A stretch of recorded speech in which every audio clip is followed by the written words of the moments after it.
Hello, this is paper 1, advanced paper 1 of 14th March. So let's discuss it. इसके answers दिए गए, we will match और verify whether these answers are correct. So कैसे solve करना है, let me quickly explain. ये बोलते हैं कि अपने पास एक स्मॉल बॉल है जिसका मतलब उसका वॉल्यूम कम रहा होगा.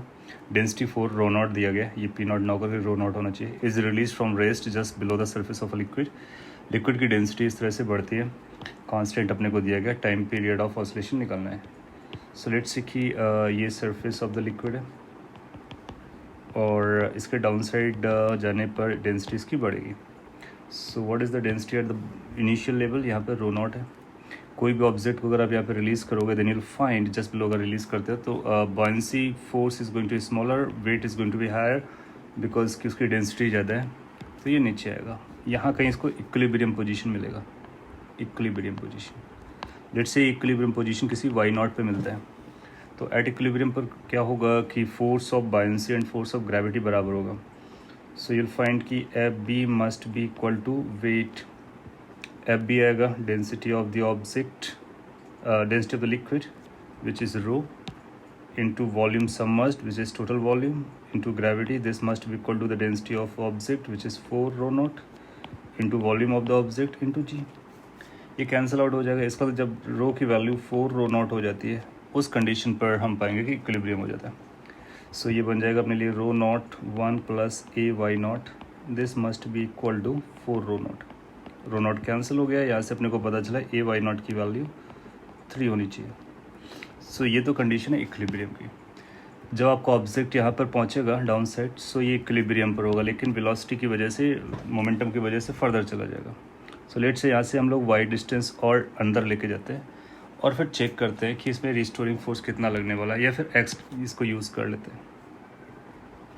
सो यहाँ पर रिस्टोरिंग फोर्स मेन पोजीशन या इक्विलिब्रियम पोजीशन की तरफ लगना स्टार्ट हो जाएगा. So restoring force is going to be equal to the buoyancy now acting minus the weight. और ये जो बॉयंसी आएगा उसमें रो की वैल्यू आएगी rho naught with in bracket 1 plus A Y naught plus x. X is the extra into g minus weight which is going to be 4 rho naught into v into g. If you simplify then you find कि ये restoring जो आएगा उसमें ये पुराना number आपस में equal हो रहा होगा और एक्स्ट्रा टर्म ये बच रहा होगा. So can be write this extra term is going to be like rho naught into a into x into जी.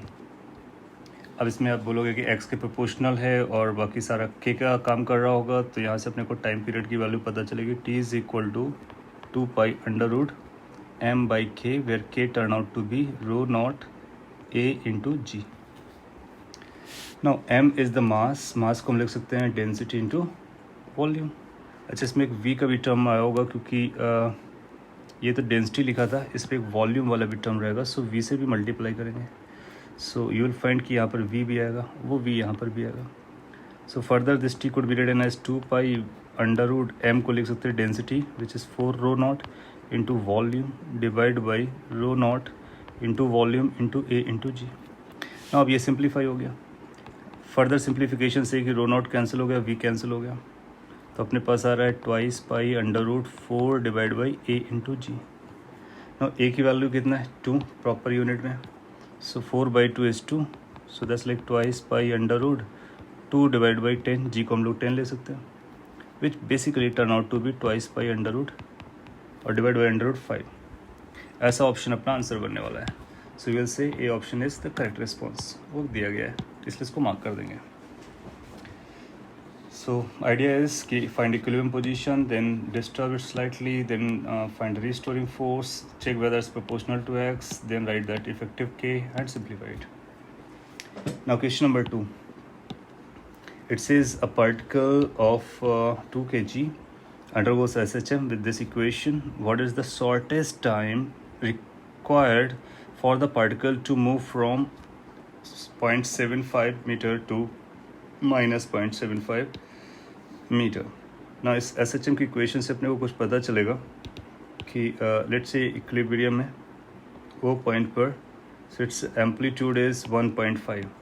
सो ये ए की वैल्यू अपने को मिलेगी 1.5 मीटर और ये माइनस से आएगा, दैट मीन्स माइनस 1.5 मीटर. ये कहाँ से कहाँ की बात कर रहा है? Shortest distance from mid of A. This is going to be 0.75. से लेकर के -0.75 की जर्नी करानी है। इस ड्यूरेशन में कितना मिनिमम टाइम लगने वाला है? हम लोग जानते हैं कि अब कई बार ऐसा चल रहा होगा। So shortest time is going to be like एक बार यहाँ से यहाँ तक पहुँचे या फिर एक बार यहाँ से यहाँ तक पहुँचे। सो this is kind of a/2। और हम लोग बात कर चुके हैं कि इस जर्नी में जो टाइम लगता है वो t/12 होता है। If the total time period is t, so main position से हाफ डिस्टेंस कवर करने में और हाफ ऑफ द एम्पलीट्यूड चलने में t/12 रखता है और ये t/6 लेता है। सो t/12 यहाँ का हो गया, t/12 यहाँ का होगा। सो टोटल टाइम कितना हो जाएगा? t minimum 2 times t/12 which is basically t/6। Now क्या अपने को t पता चल रहा है या ओमेगा नोन है यहाँ से? सो सिंस ओमेगा की वैल्यू अपने को पता चला π/4 है, जिसकी वैल्यू ट्वाइस π/D भी है। So from here we can find t is equal to, you can simplify, pi cancelled out, it's 8। So जो अपना रिक्वायर्ड टाइम था, least time which is 8/6, which turn out to be basically 4/3 second. ऐसा एक option आएगा जिसको अपने को mark करना है, बी गिवन है, करेक्ट है। Let's go to the next one, question number 3। It says a thin hoop of radius r mass m is suspended from a rough rod as shown in the figure. Determine the time period of a small oscillation of the hoop in the direction perpendicular to the plane of the hoop. So small oscillation करना है, ये hoop दिया गया और इस तरह से रखा हो गया perpendicular to the plane of the hoop। इसको करना, that means B को थोड़ा इधर लेके आना, so इस तरह से swing करेगा। और ये basically physical pendulum का example है। Friction sufficient है so that A point slip नहीं करेगा। So you will find कि this is going to be moving like this and this. So you will find कि इसका सेंटर ऑफ मास पकड़ना होता है, जो कि यहाँ पर होगा। सेंटर ऑफ मास से हिंज पॉइंट की लोकेशन, जिसको D बोलते हैं, D की वैल्यू यहाँ पर R के बराबर हो जाएगी। और टाइम पीरियड ऑफ ऑसिलेशन आता है 2π√I/mgd। Remember this formula? Yes. So twice pi. Moment of inertia, moment of inertia about the axis of rotation. जब ये ऐसे ऐसे चल रहा होगा, देन यू फाइंड कि इसका जो रोटेशन चल रहा होगा, that rotation is going to be about axis which is like this. इस एक्सिस के अबाउट इधर और इधर चल रहा होगा। सो टेंजेंट एक्सिस के अबाउट मोमेंट ऑफ इनर्शिया लगने वाला है। अब बोलोगे कि इसका जो मोमेंट ऑफ इनर्शिया आएगा वो इसके सेंटर से पास डायमीटर वाला होगा, उसमें पैरेलल एक्सिस पर हम लगाएंगे। जो रिक्वायर्ड मोमेंट ऑफ इनर्शिया है, that will have this thing which is basically mr²/2 divided by plus parallel axis theorem है mr², so that turn out to be 3mr²/2। So I की जगह पर आप लिखेंगे 3mr²/2 divided by mass is m, g is g, d is r। You can simplify it. So m cancel out हो गया, एक r cancel out हो गया। क्या बचता है? Twice pi under, you can simplify 3r/2g। ऐसा एक ऑप्शन होगा जिसमें 3r/2g आ रहा होगा, उसको मार्क कर देंगे। B is the correct one. Crux point क्या था? मोमेंट ऑफ इनर्शिया किस एक्सिस के अबाउट है, उसके लिए आपको इसका रोटेशन या फिर ऑसिलेशन विजुलाइज करना था। अगर आपने मोमेंट ऑफ इनर्शिया प्रॉपर लिखा, सो डायरेक्ट फॉर्मूला लगाएंगे फिजिकल पेंडुलम का, अपने को आंसर आएगा। क्वेश्चन नंबर 4, ये बोलता है कि एक string of mass m, length l, ये L लेंथ होगा, is hanging from the ceiling as shown in the figure. Wave in the string move upwards. VA, VB are the speeds of wave at A and B. Then what is this thing, right? So you remember कि हम लोगों ने similar question किया था। x height पर जाने के बाद जो वेलोसिटी आती है, that is proportional to √x। और ये हम लोगों ने प्रूव किया हुआ है। अगर अपने को याद है तो हम लोग लिख सकते हैं कि velocity at B divide by velocity at A must be equal to B का location that is 3l/4 divided by A का location which is l/4, that is basically √3। So velocity of B is going to be equal to √3 times velocity of A। और यही आपसे जानना चाह रहा है VB कितना आएगा? √3A अपना आंसर हो जाएगा। Okay, then question number next which is 4 हो गया क्या? हाँ, ये 4 था और अभी 5 है। Let's read it. A particle of mass 1 kg undergoing SHM, graph अपने को दिखाएगा displacement and all that, it's time period पता करना है. सो ये तो ईजीएस्ट गिरा होगा. कैसे? एफ और एक्स का रिलेशन निकालना है. सो ये इक्वेशन है, F is equal to Y is equal to MX type की लाइन है. सो ये नेगेटिव भी है. स्लोप कितना जा रहा है? स्लोप हम पता कर सकते हैं. सो यही नेगेटिव स्लोप है. Basically it's going to be like 13.5 divided by 1.5 into x. So ये हमारे लिए क्या बन गया? ओमेगा. और सो यहाँ से अपना का टाइम पीरियड निकल आएगा. सो इसको हम लोग रिलेट कर सकते हैं. This is minus omega square into x. So omega square is equal to 13.5 divide by 1.5. So this is going to be 9. So omega की वैल्यू अपने को 3 पता चल गया. So this is equal to 2 pi by T. So time period must be equal to 2 pi by 3. और आपसे बताता है कि इसका जो टाइम पीरियड है वो n पाई बाई 3 है. तो n कितना आना चाहिए? 2. सिंपल है. क्वेश्चन नंबर 6 पर आते हैं. A particle executes SHM with time period t and amplitude a. The maximum possible average velocity in time t by 4 is going to be how much? So जब कोई particle SHM करता है, average velocity अलग अलग time durations के लिए अलग अलग आने वाली है. ये मेन पोजीशन है, ये एक्सट्रीम है और ये दूसरा एक्सट्रीम है. अपने को जो टाइम दिया गया है वो t/4 है. t/4 में मैक्सिमम पॉसिबल एवरेज वेलोसिटी निकालनी है.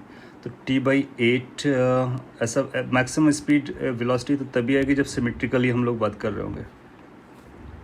सो अगर ये डिस्प्लेसमेंट लिया जाए, लेट से पार्टिकल आपका इस लोकेशन से इस लोकेशन जाता है.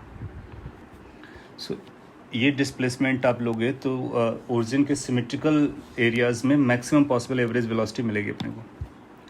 अच्छा, t/4 की बात किया है तो यहाँ से यहाँ तक अपने को t/8 टाइम दिया जा रहा है. आप जानते हो कि जब t/8 टाइम देते हैं तो ये a/√2 जाता है. कैसे पता चला? सिंपल इक्वेशन लिखेंगे और उस इक्वेशन में हम t को t/8 रखेंगे तो वहाँ से अपने को आंसर मिल जाएगा. जैसे अगर मैं आपको करके बोलूँ दिस इज लेट से ओरिजिन से चल रहा था तो a sin ओमेगा t होता है. ओमेगा को हम लिख सकते हैं 2 पाई बाई टी और स्मॉल टी को लिखेंगे t/8. बैक कैलकुलेशन में कर रहा हूँ.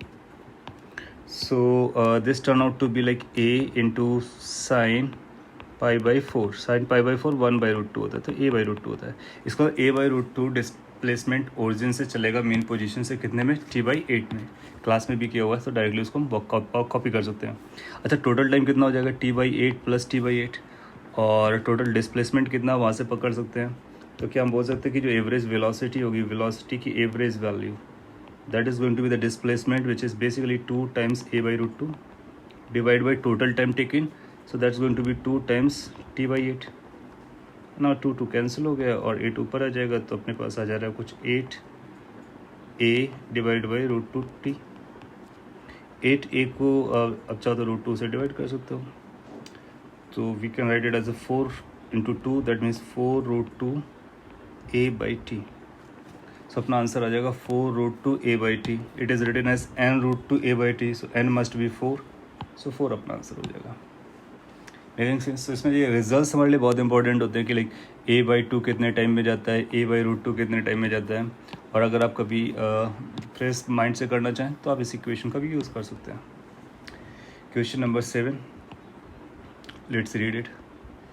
So that says two particles are in SHM in a straight line about same equilibrium position. Amplitude a and time period t of both the particles are equal. At t equal to 0, one particle is at a displacement plus a and the other particle is at minus a/2. They are approaching towards each other. If after this time they cross each other, find the value of n. So you'll find कि इसको हम लोग uniform circular method से भी कर सकते हैं और सिंपल तरीके से भी कर सकते हैं इक्वेशन बना करके. सो इन केस हम लोग यूनिफॉर्म सर्कुलर मोशन से करते हैं. सो लेट्स से इस पर प्रोजेक्शन ले लेते हैं एक्स एक्सिस पर और दो पार्टिकल्स है, दोनों का सेम रेडियस है, दैट मीन्स एम्पलीट्यूड सेम है और टाइम पीरियड भी सेम है. y1 कहाँ पर है? प्लस ए पर है. सो एक पार्टिकल यहाँ पर है तो इसका प्रोजेक्शन यही रहा होगा, ये प्लस ए हो जाएगा. सेकेंड पार्टिकल का जो लोकेशन है that is minus a/2. That means ये माइनस ए है, इसका /2 यहाँ पर आएगा minus a/2. So it must be somewhere here. ये रेडियस हो जाएगी। तो फर्स्ट पार्टिकल यहाँ पर है, सेकंड पार्टिकल यहाँ पर है। They are approaching towards each other, that means two must be moving like this, one must be moving like this. Using these 2 points we can handle it. आप देखोगे कि इसके बीच का इनिशियल एंगल कितना है, ये इस एंगल को हम पता करना चाहेंगे। और ये फुट ऑफ परपेंडिकुलर है, 90 डिग्री रहा होगा। लेट्स से एंगल थीटा है, इसका ओमेगा और इसका ओमेगा सेम रहा होगा। सो रिलेटिव एंगुलर वेलोसिटी कितनी हो जाएगी, 2 ओमेगा। कितना टाइम लगने वाला है, सो हम बोलेंगे कि theta must be equal to relative omega into t. अपने को टी पता करना है, so t must be equal to theta divide by twice omega. Now the question is to find theta, how much theta is. So आपको पता है कि ये a/2 हो गया और ये a हो गया, तो क्या हम इस एंगल को पता कर सकते हैं। लेट्स से इस एंगल का नाम बीटा दे देते हैं। सो बीटा इजीली वहाँ से पता चल जाएगा, और एक बार बीटा पता चला तो थीटा पता चल जाएगा। बीटा कैसे निकालने का, so you can apply some cos और something like cos beta must be equal to a/2 दस base divide by this, that means 1/2।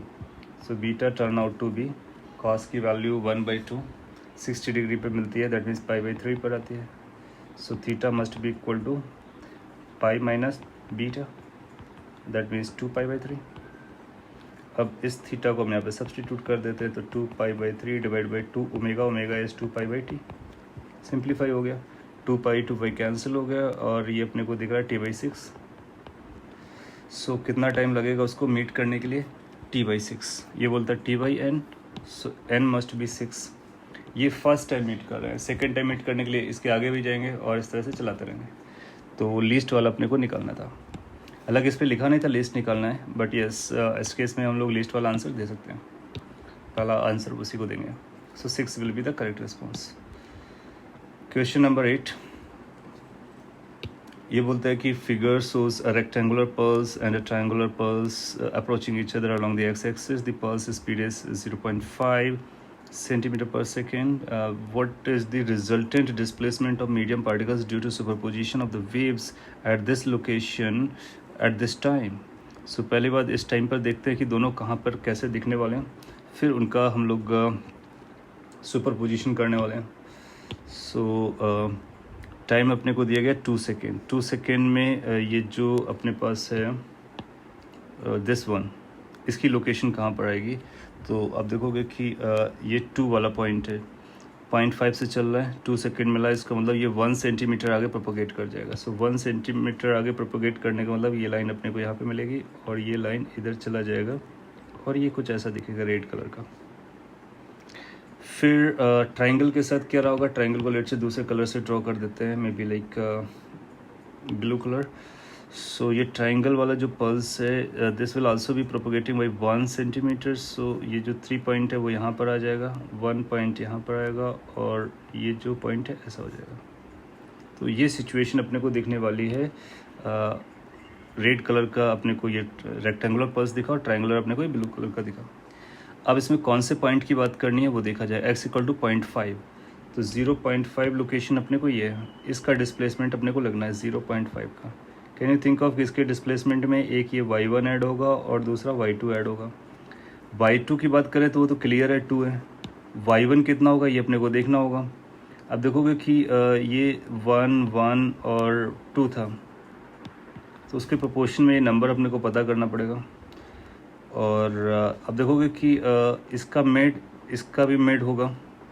सो ये जो 1 ये गिरेगा वो हाफ पर गिरेगा। आप ट्राइंगल से भी देख सकते हैं या फिर ज्योमेट्री से भी देख सकते हैं। सो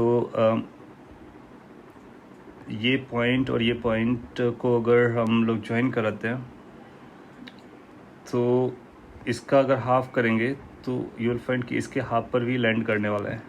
सो ये पॉइंट अपने को मिलेगा 1 पर, तो एक अपने को 1 मिल रहा है, दूसरा 2 मिल रहा है, दोनों को ऐड कर देना है। So let's call it as y1, let's call it as y2। So y1 की वैल्यू उस पॉइंट पर अपने को मिल रहा है, ब्लू कलर इज 1, y2 अपने को मिल रहा है उस पॉइंट पर 2। So y1 plus y2 is going to be the net displacement और disturbance, that will become 3। So 3 becomes our answer. Got to know. So superposition कैसे करना होता है, जिस टाइम पर बोले उस टाइम पर उनको ड्रॉ करना होता है। ओवरलैपिंग करने वाले पोर्शन में हम y1 प्लस y2 करते हैं, जिस पॉइंट के बारे में बोलेगा उस पॉइंट का y1 निकालेंगे, उस पॉइंट पे y2 निकालेंगे, दोनों कट अप कर देंगे। Question number 9 that says small amplitude progressive wave in a stressed string have a speed 100 centimeter per second and frequency 100 hertz. The phase difference between 2 points this centimeter apart on the string in radians is this. Then find this. So we know कि जो phase difference होता है that is equal to 2 pi by lambda into path difference. तो lambda पहले calculate करते हैं, उसके लिए ये सारी कहानी दी गई है. So lambda is going to be equal to velocity divided by frequency, isn't it? So velocity अपने को कितना दिया गया 100 सेंटीमीटर पर सेकेंड और हर्ट्ज पे ये 100 पर सेकेंड दिया गया, तो ये आ गया lambda 1 centimetre. So that is 1 centimetre. Displacement भी सेंटीमीटर में, तो 2.75 आ गया. आप फर्स्ट में सिंप्लीफाई कर सकते हैं इसको. So that will become 5.5 right. So that's going to be 5.5 pi. You can do the calculations. 5.5 pi could be written as 1.5 plus 4 pi. और इसी फॉर्मेट में अपने को देखना 1.5 plus n pi. So n must be a number which is 4. So 4 is our correct response. वही अपना answer हो जाएगा. So सिंपल फार्मूला अप्लाई करना था और एक ये फार्मूला अप्लाई करना था, डायमेंशंस का ख्याल रखना था, आंसर आ जाता. Question number 10. It says at t equal to 0 a transverse wave pulse traveling in a positive x direction with a speed this in a wire is described by this function. Given that x is non-zero, find the transverse velocity of a particle. Transverse velocity of a particle, so that's not a wave velocity, it's a transverse velocity, right? At t equal to 2 second and at x equal to 2 meter. So पहले तो इसका हम wave function बनाएंगे. So how the wave function is going to look like. Y is equal to किस direction में जा रहा है, पॉजिटिव एक्स में, तो हम लोग एक्स को रिप्लेस कर देते हैं एक्स माइनस वी टी से. तो इक्वेशन बनेगी 6 divide by X minus V. किस वेलोसिटी से जा रहा है, V is wave velocity 2, so 2t का स्क्वायर. सो ये तो अपना बन गया वेव इक्वेशन और वेव फंक्शन, राइट. अब इस वेव इक्वेशन से ट्रांसवर्स पार्टिकल की वेलोसिटी निकालनी है, तो velocity of particle is equal to del Y by del T. ये अपने को लगने वाला है, तो इसको हम लोग डिफ्रेंशिएट कर देंगे. सो जब डिफ्रेंशिएट करोगे तो 6 एस सच रहेगा, ये पावर में -2 जाएगा, सो -2 से मल्टीप्लाई हो जाएगा और आएगा x माइनस ट्वाइस टी की पावर -3 n और x रेस्ट पावर n-1. फिर चेन रूल के अकॉर्डिंग अपने को जाना होगा और हम t के रिस्पेक्ट में डिफ्रेंशिएट कर रहे हैं, तो -2 भी आ जाएगा. सो अपने पास जो आंसर आ रहा है -2 प्लस का 4 हो जाएगा और 24 आ जाएगा. 24 divide by x minus 2t raised to power 3. This is going to be the velocity expression for the particle at any time at any location. तो लोकेशन और टाइम अपने को बताया गया है, तो उस वैल्यू को रख देते हैं. तो ये बनेगा 24 divided by x is 2 metre और टाइम के बारे में 2 सेकेंड दिया गया, तो 2 × 2 4 हो जाएगा. 4 रेस्ट इसका 3 पावर आ जाएगा. 24 डिवाइड बाई और ये -2 की पावर 3 आ जाएगा, तो -8 हो जाएगा. So that is going to be -3 metre per second. So minus is going to tell us कि किस डायरेक्शन में होगा और 3 metre per second is going to be the magnitude. Question बोलता है find the transverse velocity of the particle. अच्छा, इसने magnitude नहीं बोला है, तो हम -3 आंसर देंगे और अगर मैग्नीट्यूड बोलता है तो हम 3 दे सकते हैं. सो 3 और -3 दोनों हम लोग एक्सेप्ट कर लेंगे. सो +-3. आइडियल आंसर इज़ -3 क्योंकि उसने बोला कि ट्रांसवर्स वेलोसिटी बताइए, तो जो भी आ रहा है वही आंसर करना होता है. और अगर मैग्नीट्यूड भी लिखा है तब भी ओके. सो +- का केस हो जाएगा. So these were the numericals और इंटीजर टाइप्स. ना इसके बाद में मल्टीपल करेक्ट टाइप क्वेश्चन है. सो इसकी मार्किंग स्कीम थोड़ी सी अलग थी, आपने ऑब्जर्व किया होगा. जो मल्टीपल करेक्ट थे, मल्टीपल चॉइस, उसमें से उसकी मार्किंग स्कीम यहाँ पे लिखी होगी +4 एंड -2. दैट मीन्स इनकरेक्ट होने पर आपको -2 मार्क्स मिलेंगे. सो थोड़ा सा डेंजरस था, सो केयरफुल आंसर करना है. ये बोलता है in simple harmonic motion of amplitude a. फिर ये ऑप्शंस अपने को पढ़ना है. Time taken by the particle to move from mean position to half is equal to the time taking to, ये तो गलत लिखा हुआ, आप लोगों ने देखा था t/2 और t/6 होता है। Average velocity of the particle in one time period में एवरेज वेलोसिटी 0 हो जाएगी। क्यों? क्योंकि जहाँ से चला था वहीं वापस आ जाएगा, तो वेलोसिटी का डिस्प्लेसमेंट लगता है, डिस्प्लेसमेंट 0 हो जाता है, तो ये भी रॉन्ग हो गया। Net work done on the block in one time period is 0। सो आप देखोगे कि जो भी फोर्स लग रहा होगा, नेट वर्क डन अपने को पता करना है। So net work done is going to be equal to change in kinetic energy, और जब हम एक कंप्लीट टाइम पीरियड करेंगे तो जहाँ से भी स्टार्ट हुआ होगा वहीं पर वापस आएगा, तो सेम काइनेटिक एनर्जी पर आएगा। इसलिए total work done is equal to change in kinetic energy, and change in kinetic energy will be 0, hence c is correct. Got to know? So कौन सा rule? Work energy theorem will say net work done is going to be equal to change in kinetic energy, और एक complete cycle में kinetic energy का change 0 होता है। क्यों? क्योंकि जहाँ से चला था सेम पॉइंट पर आएगा, तो सेम काइनेटिक एनर्जी हो जाएगी, इसलिए वो 0 हो जाएगा। डी कहता है particle has maximum kinetic energy at mean position, so obvious point, तो इसको मार्क कर दोगे। सी और डी करेक्ट ऑप्शंस हो जाएंगे। Question number 12, it reads, a particle moves in xy plane such that its position as a function of time is given by this relation. So x is equal to 2 sine 2 pi t, y is equal to, so it's like these equations, right? Where all parameters are there, then choose the correct statement out of the following. Path of the particle is symmetrical about x-axis. So path निकालने के लिए आप इनको इससे eliminate कर दो x and y को, तो आप पाओगे कि about x-axis symmetry का मतलब होता है कि x-axis के दोनों तरफ बराबर चल रहा हो। सो कैसे? उसके लिए पहले पाथ इक्वेशन अपने को लगेगा। सो पाथ इक्वेशन निकालने के लिए आप बोलोगे sin twice pi t की जो वैल्यू आएगी वो x/2 आएगा, और cos 2 pi t की जो वैल्यू अपने को लगेगी, so that's going to be 1 minus y/2। इनका स्क्वायर ऐड करेंगे तो आएगा x²/4 प्लस 1 माइनस y/2 का square must be equal to 1। इस तरह से बनने वाला है। सो एक्स एक्सिस के अबाउट क्या ये सिमेट्रिकल है, ये अपने को चेक करना है। तो कोई भी अगर चीज़ एक्स एक्सिस के अबाउट सिमेट्रिकल होनी है, इसका मतलब ऊपर और नीचे बराबर होना चाहिए। दैट मीन्स y को अगर हम -y से रिप्लेस करें तो सेम आंसर आना चाहिए।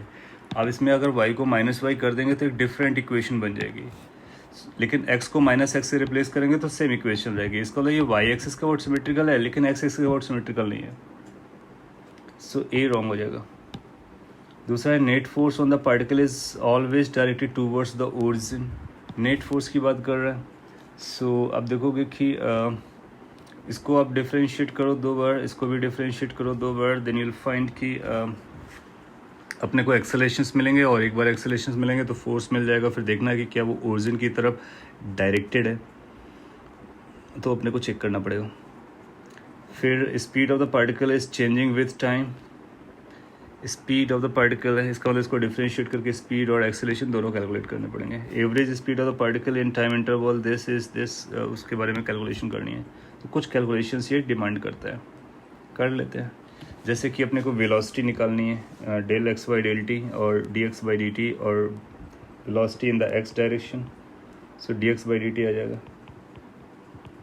केस की वैल्यू अपने को मिल जा रही है 4 पाई cos 2 pi t,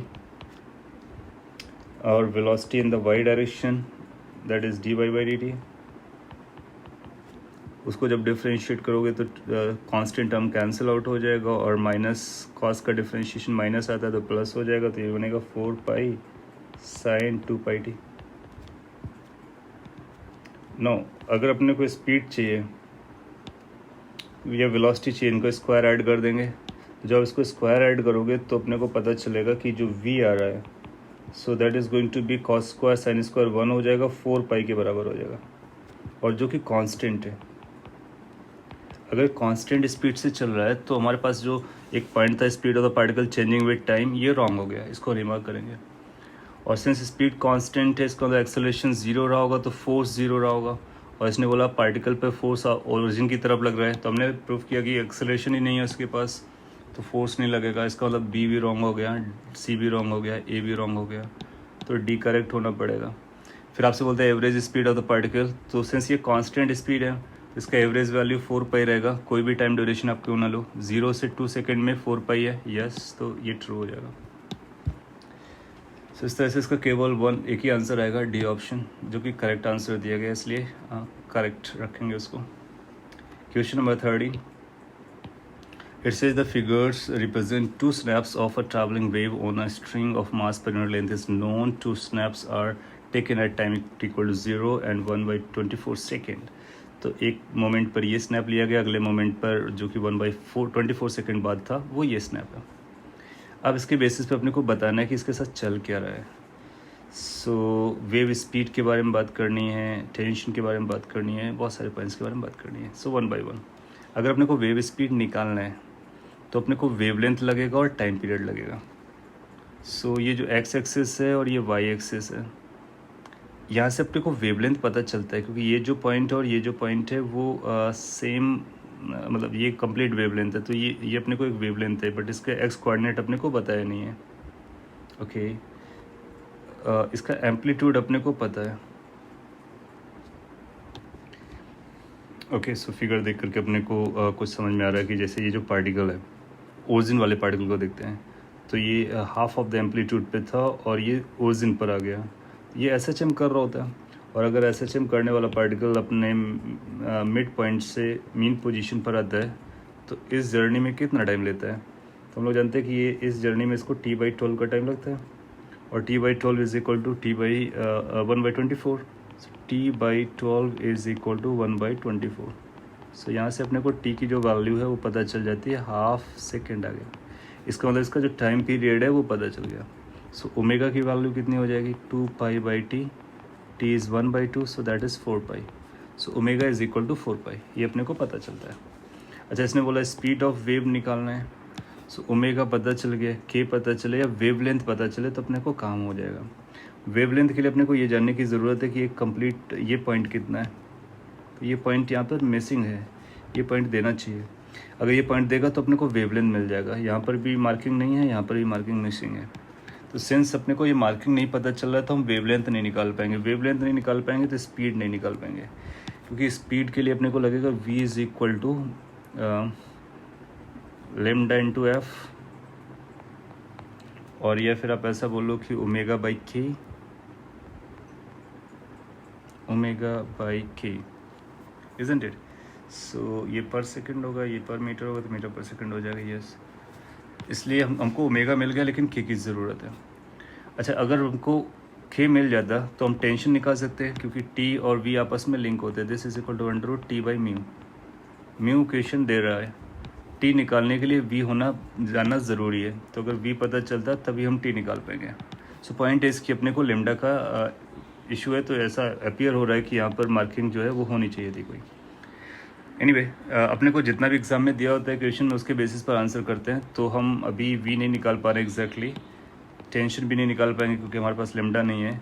इक्वेशन के बारे में y is equal to 10 amplitude तो अपने को दिख रहा है, साइन kx के अपने को पता नहीं है, ω/t ओमेगा तो पता चल रहा है, तो ω/t वाला टर्म सही दिया गया है, और π/6 उसको हम लोग कैलकुलेट कर सकते हैं, लेकिन हम के पर श्योर नहीं है। तो सिंस के पर श्योर नहीं है तो इस इक्वेशन को भी हम क्लियर नहीं बोल पाएंगे।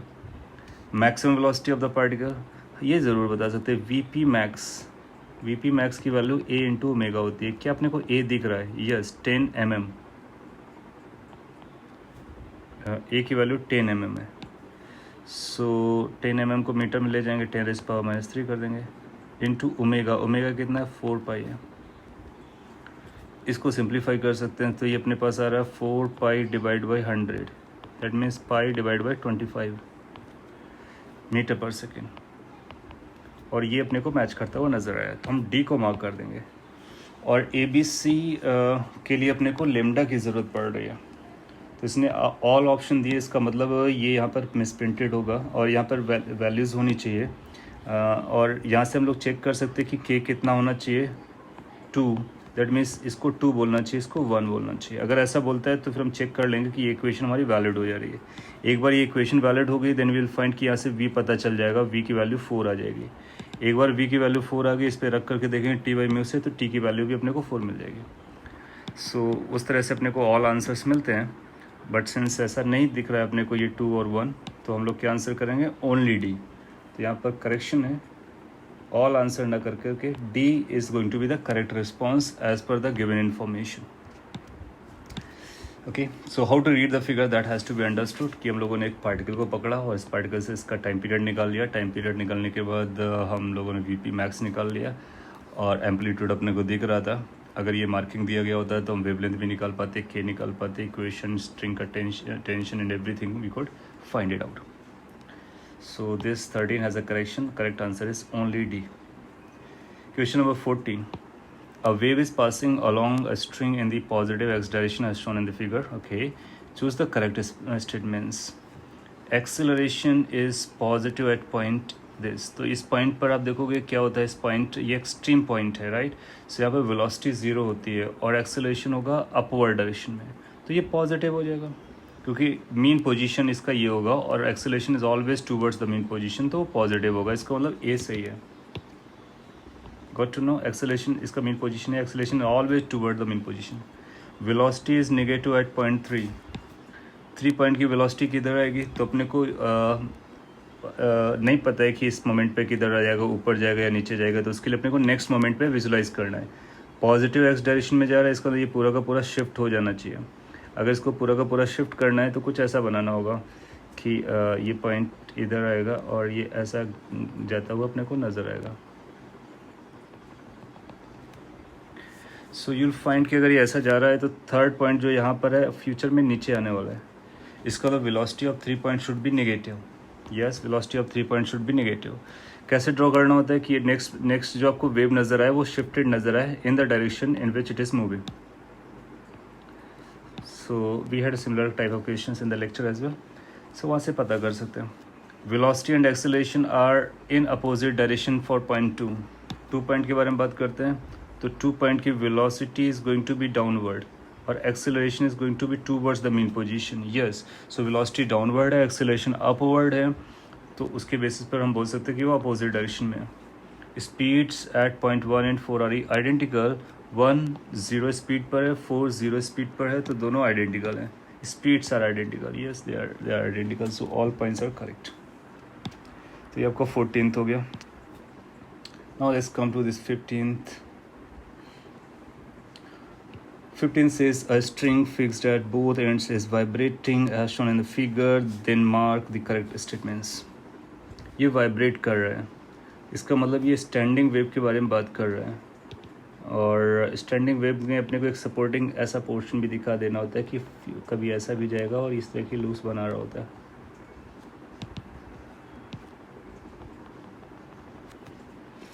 सो इस तरह की स्टैंडिंग वेव अपने को दिख रही है। All particles in between x and y are vibrating in the same phase. So x और y इस लूप के सारे particles same phase पर होते हैं। 2 nodes हैं, x and y are the node points. So you'll find कि इसके बीच के सारे particles same phase पर चलते हैं, इसलिए A option correct है। All particle between A and x are vibrating in phase with the particle between x and y. No, हम लोगों ने बात किया था ये particle अगर इधर एक्सट्रीम पर पॉजिटिव पर है तो ये नेगेटिव एक्सट्रीम पर है, आउट ऑफ फेज होते हैं, तो B is not a correct statement. C, all particles between A and X are vibrating in the phase with the particle between Y and B. Yes, तो ये particle positive extreme पर है तो ये भी particle पॉजिटिव एक्सट्रीम पर है। इसका मतलब ये अल्टरनेट वे पे आउट ऑफ फेज होते हैं और उसके बाद पर जो आएगा वो सेम फेज पर होते हैं, तो C is correct. All particles in the string are in same phase, no, so A और C करेक्ट ऑप्शन हो जाता है। ऑब्वियस था, स्टेटमेंट बेसिस था। Question number 16. It says कि 2 particles on string are being observed as traveling wave passes them. तो 2 point आप observe करते हो। Point R x1 which is 0 and 1. The transverse motion of 2 points are found to be y1 is this, y2 is this in seconds and meter, y is in meter. Mark the correct options. So y1 अपने को 0 point के particle का equation SHM कर दिया गया, 1 point के particle का equation SHM कर दिया गया और अब जैसे पूछा गया फ्रीक्वेंसी बताना है, वेवलेंथ बताना है। सो फ्रीक्वेंसी तो अपने को डायरेक्ट दिख जाएगी, ओमेगा टी ओमेगा दोनों का बराबर है, kx वाला टर्म जा चुका है। सो ओमेगा टी अगर ओमेगा की वैल्यू आप देखोगे तो वो 3 पाई नज़र आ रही है, तो इसको 2 पाई बाई टी लिख सकते और 2 पाई एफ लिख सकते हो। एफ अपने को लगने वाला है तो एफ की वैल्यू आ जाएगी 3/2, दैट मीन्स 1.5 हर्ट्स। तो 3 नहीं होगा, 1.5 होगा, इसलिए बी ऑप्शन करेक्ट हो जाएगा। वेवलेंथ के बारे में, अच्छा ये जो पार्टिकल्स के बीच का गैप है, पाथ डिफरेंस, वो 1 है और हमको फेज डिफरेंस दिख रहा है π/8। सो हमारे पास एक फार्मूला होता है, phase difference is equal to 2π/λ into path difference. So phase difference we can see is π/8 और this is equal to 2π/λ into path difference which is 1। सो यहाँ से लेमडा की वैल्यू अपने को 8 इंटू 2 16 मीटर आ जाएगी। तो वेवलेंथ 16 मीटर हो सकती है। अच्छा, हो सकती है क्यों लिखा हुआ है? क्योंकि ऐसा भी हो सकता है कि ये जो पाथ डिफरेंस हो उसको हम 2π के एडिशन में भी बोल सकते हैं। तो ये π/8 भी हो सकता है, या फिर 2π प्लस π/8 हो सकता है, या 4π प्लस π/8 हो सकता है। तो उसके बेसिस पे वेवलेंथ बदलते रह सकते हैं, possible wavelength, right. So this is one of the possibility. तो ये आपसे बोला कि वेवलेंथ में भी 16 metre, yes it may be 16 metre. क्या ये 16/15 हो सकता है कभी? वो अपने को चेक करना पड़ेगा, क्योंकि इसके साथ कुछ एडअप होता रहेगा। तो 2π के टर्म एडअप करके देख सकते हैं। तो 16/15 आना लीस्ट लाइकली है, इसलिए पॉसिबिलिटी में हम लोग इसको मार्क कर देंगे। So b and c will be the correct responses for 16th question. Okay, इसके बाद ये जो लास्ट 3 हैं उनको देख लेते हैं। 17 says 2 particles execute SHM on same straight line with the same mean position, same time period, same amplitude. Both the particles start SHM from their mean position in same direction with a time gap of 1 second. Maximum separation between the two particles during the motion is going to be how much? So इसको हम लोग uniform circular motion projection वाले method से handle कर सकते हैं। कैसे? Let's see. So let's say x axis पर हम लोग प्रोजेक्शन देना चाहते हैं। दोनों पार्टिकल स्टार्ट होते हैं एक्स मीन पोजीशन से। इसका मतलब है यहाँ पर, दैट मीन्स ये मीन पोजीशन पर दोनों पार्टिकल हैं, इस पोजीशन पर दोनों पार्टिकल हैं हमारे 1 और 2। लेकिन 1 सेकेंड के बाद एक चलता है, तो इनिशियल एक थीटा आ जाएगा, लेट से वो इस डायरेक्शन में मूव करते हैं। तो ये अपना फुट ऑफ परपेंडिकुलर है, वो इधर जाना स्टार्ट हो जाएगा। जब आपका फर्स्ट पार्टिकल यहाँ पर आ गया था, ये फर्स्ट पार्टिकल आ गया था, तो 2 पार्टिकल अब चलना स्टार्ट करेगा। तो उनके बीच का ये एंगल है वो इनिशियल एंगल हो जाएगा, phase, let's call this phi, phase difference बन जाएगा। ये जो फेज डिफरेंस आएगा वो ओमेगा इंटू टी के बराबर होगा। ओमेगा इंटू टी, ओमेगा कितना है? 2π/T। T is the time period which is 6 second. इसको 6 कर सकते हो, और आपने टाइम कितना दिया है? 1 सेकेंड। सो जो फेज डिफरेंस क्रिएट हुआ है वो π/3 का हुआ है। अब इस π/3 के फेज डिफरेंस से चलना स्टार्ट करेंगे। आपसे पूछता है कि उनके बीच का मैक्सिमम सेपरेशन कब कितना होगा। तो मैक्सिमम सेपरेशन तभी आएगा जब दोनों सेम वेलोसिटी एक्वायर कर लेंगे, सेम वेलोसिटी एक्वायर कर लेंगे, और वो same velocity in the same direction, right. तो ये जो पार्टिकल है वो आपका यहाँ पर बेसिकली जा रहा था 1, 2 अब चलना स्टार्ट हुआ है। फिर फ्यूचर में 1 इधर आएगा, 2 इधर जाएगा। फिर एक ऐसा लोकेशन आएगा या टाइमिंग आएगा जिसमें 2 यहाँ पर होगा कहीं और 1 यहाँ पर कहीं होगा,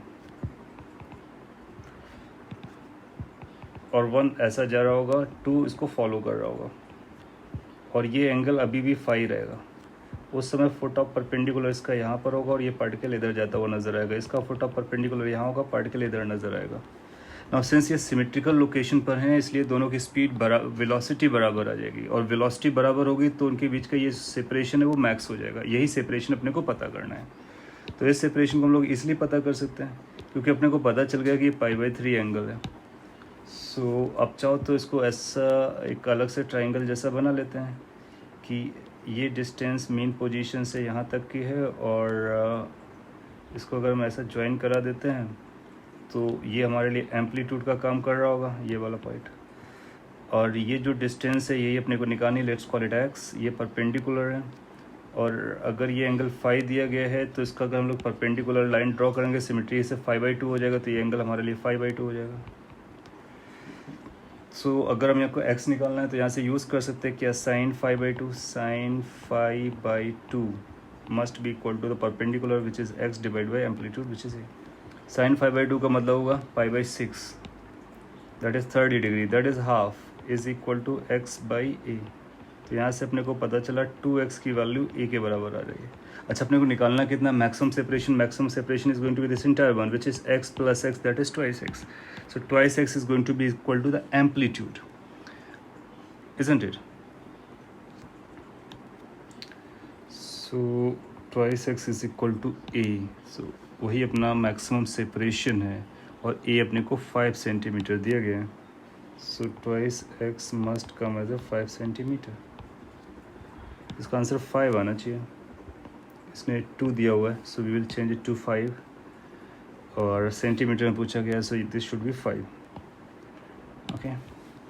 I will recheck it. So ये 5 as per calculation आ रहा है. So what I did is this, like we initially found what is the phase differences. तो वो phase difference maintain रहेगा क्योंकि same angular velocity से चल रहा है, टाइम पीरियड पर है. और मैक्सिमम सेपरेशन तभी आएगा जब दोनों की वेलोसिटी सेम डायरेक्शन में इक्वल हो जाएगी.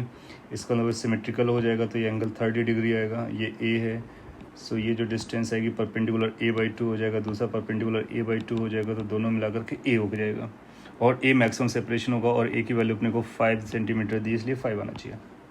सो ये करेक्शन है. Question number 18. The potential energy of a particle of mass 1 kg in motion along x-axis is given by this. If the period of a small oscillation is this, then find the value of n. So ये भी time period की बात कर रहा है. u दिया गया तो फोर्स निकालेंगे. Force is equal to minus du/dx. Differentiate कर दीजिए. माइनस 10 का डिफ्रेंशिएशन 0 हो जाएगा. कॉस का डिफ्रेंशिएशन माइनस आएगा तो माइनस माइनस प्लस हो जाएगा. ये आएगा 60 साइन 6x. 60 कैसे आया, 10 वैसे था और 6x का चेन रूल से 6 आएगा तो 60 हो जाएगा और cos will convert into sine. So it turn out to be minus 60 sine theta. Theta बहुत छोटा होने के बाद उसको हम साइन थीटा को रफली थीटा के बराबर लिख सकते हैं, 6x के बराबर लिख सकते हैं. सो अपने पास जो फॉर्मूला है फोर्स का, that is coming as minus 360x. ये ओमेगा स्क्वायर का काम करेगा. अगर ये ओमेगा स्क्वायर का काम कर रहा है तो टाइम पीरियड कितना हो जाएगा, हम यहाँ पे लिख सकते हैं.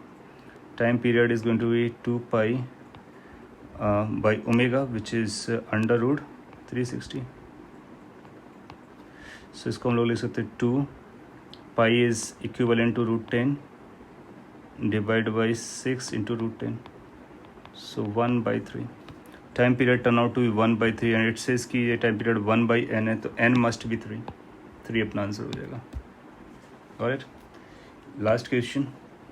A simple harmonic progressive wave is represented by this equation where x and y are in centimeter and t in second. If at any instant the phase difference between two particles separated this centimeter in the x direction is this 8 n degrees, then find the n value.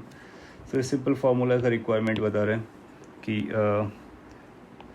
Path difference अपने को दे रखा है, phase difference के बारे में बात करनी है. तो phase difference is equal to 2 pi by lambda, that is k basically. तो आप चाहो तो यहाँ से के बारो कर सकते हो. के की वैल्यू कितनी दी है, 0.2 पाई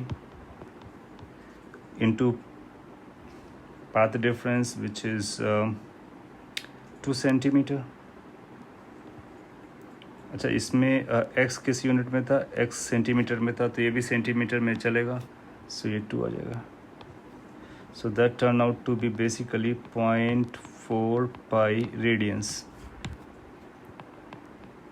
बट अपने को 6 डिग्री इसमें, सो पाई को 180 लिख सकते हैं. 0.4 इंटू 180 डिग्रीज हो जाएगा. सो 4 इंटू 18 आ जाएगा.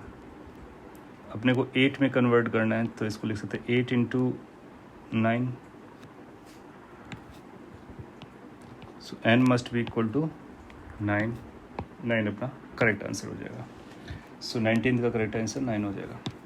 Anyway, so this how we completed it. So कुछ करेक्शंस मिले, जैसे 17 का आंसर करेक्ट हो रहा है 2, और एक और करेक्शन था दिस वन, इसका करेक्ट आंसर डी आ जा रहा है. Rest all questions are correct और इसके बेसिस पर आपके मार्क्स करेक्ट कर दिए जाएंगे.